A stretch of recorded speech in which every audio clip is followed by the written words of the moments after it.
Media Bros. What's going on YouTube? This is Roxy from Media Bros. What I want to do here is I want to talk about the recent show that appeared on Netflix, Luke Cage.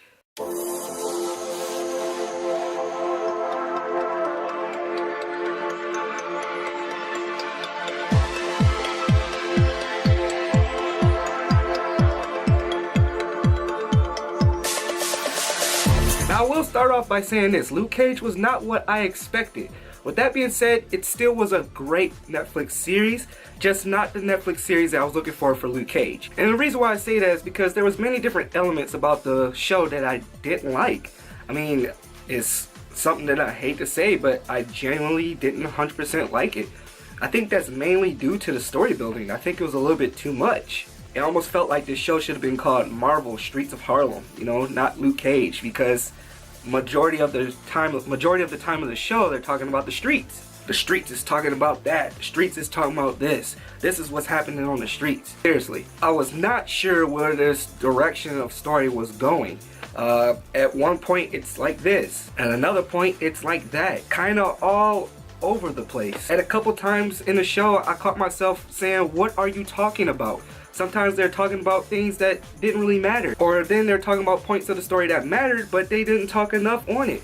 It was so frustrating. And I know it's because I had big hopes about the show, and they didn't deliver what they need to. Now with that being said, I think they did a really good job on character building. And when I say they, I think the director. Because at the end of the day, it's not about the actors. The actors was fine. It's the direction of the movie, the director, whoever directed, which was Cheo Coker, who was the former director of Southland, or I think the current director, or whatever. He won a award for that show, which I thought was going to be great for Luke Cage because he's a black director who's going to be good at this, you know, black-orientated character. But that was not the case, and that's what's really, really heartbreaking, is because, again, it was just way too much going on. And usually that's not a bad thing if you offset it. You know, it wasn't a lot of Luke Cage being Luke Cage. I mean, if I can break it down, it was more like Luke Cage just having this, like if you took Luke Cage out of the comic book, just throw him in this drama where he's not a superhero, he's just this guy who's not really bulletproof. He's just a person who is trying to fix the streets of Harlem. But we forget that he's bulletproof. And don't even get me started on bulletproof. Now, I know there's some aspects of the Marvel Comics that I have not seen, especially when it comes to Luke Cage. I'm a big Luke Cage fan, but I just got started into his comics. But the fact that, and this is a spoiler review, everybody, but the fact that he was able to bleed and there was actually a bullet that was able to penetrate his skin, that bothered me. Now, they did try to say that it was some kind of alien technology or something like that, but they never really did explain what it was. Now, if they did, I might have missed it because of all the bullshit they had going on, that you kind of missed the whole big point that, like, oh, why did Luke Cage get shot? Isn't he supposed to be bulletproof? Why is Luke Cage getting hurt? Speaking of the action scenes, there was times in some of the scenes where it just didn't make sense. There was parts of the shows where Luke Cage is taking cover from bullets, where he's supposed to be bulletproof. There's times where Luke Cage is running and at one point he's at this alleyway and there's like nowhere to go. But Luke Cage is super strong and he's able to jump freaking high. I'm pretty sure he can clear like some of those buildings in Harlem. But he almost felt like he was dumbed down, and that's a problem. I mean, it was the same thing that I had a problem with Jessica Jones. Jessica Jones is supposed to be able to fly. Now, whether they was at a time period where she didn't know how to manifest that powers at one point, it was an issue. But even then, in one of the scenes of Jessica Jones, she was able to jump from the ground level to a high balcony before. That's something they showed in the scene. Luke Cage looked like he wasn't able to do that, and I think that's a big problem. Let's get started on the villains. So, Cottonmouth. Yeah, Mahershala Ali, I believe that's how you pronounce his name, did not play a bad Cottonmouth. He was actually legit. For the first 4 episodes. He almost reminded me of that Wilson Fisk Kingpin kind of player almost. He had that swagger at times. There are a lot of different elements in the story where they give you snippets of Cottonmouth's background, and then you get a little bit of sense of his character, and then you kind of genuinely feel sorry for him at a point where he is raised into this life that he's living today, where his mother is a little bit more strict. She even tells him to shoot someone who he truly adored and kills. I mean, you genuinely feel from the guy when they give you that backstory. So it almost feels like there's like some kind of hope for this guy where there's some kind of thing where he can be changed from the dark side type thing. You almost get that feeling like there's good in this guy. He's a really good piano player. He should have been something bigger than this gangster. He should have been bigger than this gangster life. He should have made something of himself, and he still have a chance to redeem himself. But no, you don't get that. No, what you get is that he gets his fucking ass handled by his cousin, who beats him to death with a freaking mic stand and kills him. Cottonmouth is supposed to have powers. So for those who do not know, what you would not get from this show at all is that Cottonmouth is almost as strong as Luke Cage. For those of you who didn't know and you wouldn't get from this show is that Cottonmouth is actually super strong. He's almost as strong as Luke Cage. We get no evidence of that whatsoever, which is fine if he was going to do that in the second season, but he's kind of dead in the first. I didn't know if Cheo Coker knew that or not, or if he was just trying to make his own adaptation of Luke Cage, but I don't know if Cheo Coker knew that or not, or if he was trying to make his own adaptation of Luke Cage, but it doesn't work. You have to have a villain that will be able to actually oppose the hero. Now, they tried to do it with the whole law thing, that vigilante and all these laws, and that Luke Cage got to take down the bad guys using the criminal justice system type bullshit. It just doesn't work. There's literally no one in this freaking show that can really stop Luke Cage. The only thing that stops Luke Cage is Luke Cage, because he is subjected to be stopped by something stupid as there's some kind of bullet that can penetrate his skin and damage his internal organs, where he has to go find a freaking Dr. Brewstein who gave him the powers in the first place, re-put him back in like some kind of machine so he can re-heal up. Crap. Because Luke Cage has a super healing factor that should have been healed it automatically. It's bullcrap. And it pains me to say it because I was looking forward to this show so long. And the end result is just boring. There's nothing that really happens in the show. Luke Cage smashed down a couple buildings. Smashed down a couple doors, take a couple bullet shots. Oh, I'm about to buy some new shirts and all stuff like that. Alright? So just go beat the bad guy's ass and then move on. I will, however, say there was a really cool scene where Luke Cage attacks Coppermouth. Lord Luke Cage attacks Cottonmouth, I guess stronghold, if you will call it. I forgot the specific term for it, where he hid all his weapons and money. And it's like a 5-minute scene where he's just walking through the halls and taking on like a crap load of guys as they're shooting at him, trying to swing at him, stuff like that. Luke Cage is throwing them through the walls, just beating them up. That's awesome. We need more of that.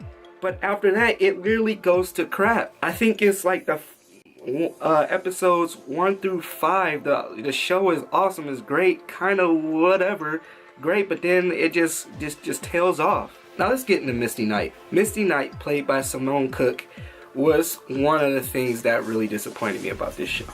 And it's not because of her acting. I think she did a really good job at playing Misty Knight. The problem is, again, I think is the directing and the writing. So we have this strong black woman who is very strict to her morals, but then she breaks down easily because she feels like she loses control at some point of the episodes. But then goes back to that strong role again, but then goes into like the damsel in distress because she gets shot. And then she's like, oh, we gotta arrest Luke Cage, to Luke Cage is innocent, to, oh, we gotta arrest Luke Cage again, to Luke Cage is innocent. It's like her character was not consistent. And that's not Simone Cook's fault, because she's just following line. She's doing what she's supposed to. Another part to Misty Knight is that Misty Knight also have abilities too, which I think they tried to play on it. There were some elements in the show that kind of slightly leaned to the fact that she had abilities, that she was able to see the crime scene without ever being there, which Misty Knight can pretty much do, but she does way more than that. So Misty Knight also has superhuman strength, which she does not show at all in this show, which is not a problem. It's okay, because she's freaking still alive. I mean, you got something to look forward to in season 2. Cool. She also supposed to have a bionic arm, which I thought that she was going to receive, because towards the end of the later episode, she gets shot in the arm. Well, she gets shot and she has a potential of losing the arm, which Claire, who's the doctor from Jessica Jones and from Daredevil, she restored. So we lose the chance of her getting that bionic arm. Still, I guess in the second season you can see something happens later on that she needs to get that bionic arm, but I was let down. I was hoping to see the Misty Knight that I was wanting to see. Didn't get it. Overall, I'd probably give Luke Cage a 6 out of 10. That's probably the hardest I've ever been on a Marvel show, because I'm always biased when it comes to Marvel, but I just could not overlook it. The fact of the matter is, I still watched all of it. Even though I had my issues, my problems with it, I watched it all because it's freaking Luke Cage.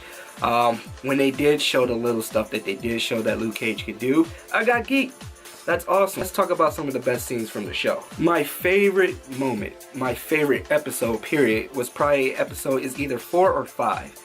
It's the flashback scene. So in a previous episode, Cottonmouth freaking shoots a rocket launcher at this diner that Luke Cage is dining in with the owner of the restaurant, and it blows the whole side of the building to crap. So Luke Cage is trapped underneath all this rubble with the owner of the restaurant, and it gives us a moment to slow things down to do like a whole flashback episode as he's trying to get both of them out of the rubble. So this whole flashback scene about where Luke Cage was imprisoned in Seagate Prison, where that's where he gets his abilities. It's cool to see where he come from, his morals, and how he made some friends in there, and then you see some of the prison fights, some of the issues he got into, and it's a really nice scene. So you also get to see Dr. Brunstein, you see him get into the machine, and then you see the racist police guard Raccoon come in, turn up the machine, try to kill Luke Cage, but it backfired. Luke Cage get his super strength, he explodes out, and he breaks out of prison using his newfound powers, saying "Sweet Christmas." Now this is something that I think the director did a really good job. It was awesome to see the director pay homage to the original Luke Cage outfit, where he runs out, he escapes, and he grabs some clothing on. He's wearing a yellow tiara, the pants, looking like the original Luke Cage. I thought that was awesome, and I laughed at that moment, and I was just geeked out to see that. Then it's the whole scene that I alluded to earlier, where he goes into the building, fights off all these Cottonmouth guys, and destroys the weapon cache that he had, and get rid of all the money, where he's just walking through the building, throwing people and smashing stuff, punching, taking bullets. That's awesome. That's Luke Cage. And that's pretty much it. I mean, aside from the little story elements, a little here and there, the dialogue was dry at times.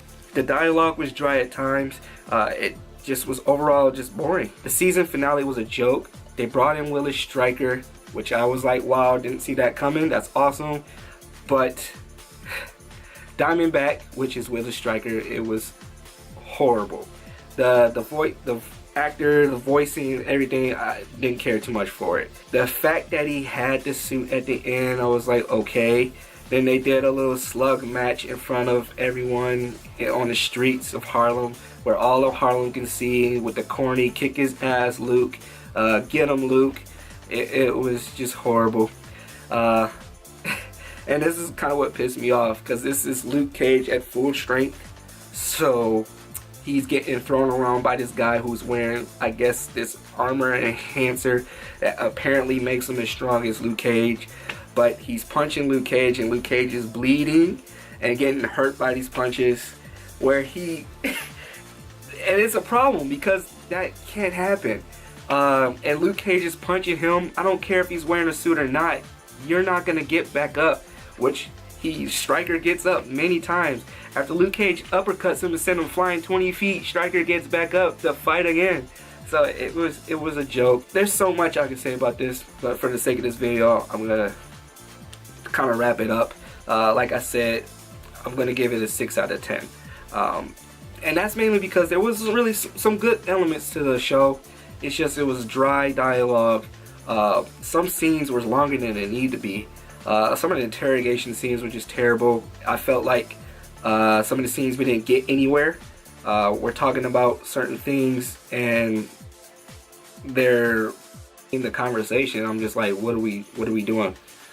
How does this further enhance the story? And then they have multiple flashbacks to stuff that we've seen already. It was like, this doesn't help us at all continue the story. It's terrible. The whole situation with Mariah, the councilwoman, terrible. The fact that they could not arrest her, this and that, and all this evidence stacked up against her, they couldn't arrest her. It was just terrible. Anyway, for those who have not seen it, I would suggest you do watch it, get your own opinion on it. It is something you can watch.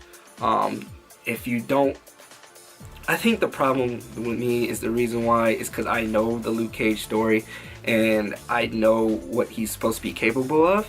If you don't know and you still want to give it a shot, I suggest you do watch it. It is something to see on Netflix. 13 episodes. Sometimes it's just boring. But that's it. That's my rant. But that's it. That's my spoiler review on Luke Cage. Next week I'm going to be reviewing Civil War. Next week I'm going to be reviewing Civil War 2. Hopefully I'll have a lot of content because there's been so many delays, and right now I'm reading the tie-in, so hopefully I'll have a lot of content to talk about then. But I'm Roxy. Thanks for watching, everybody. I'll take it easy out there. See ya.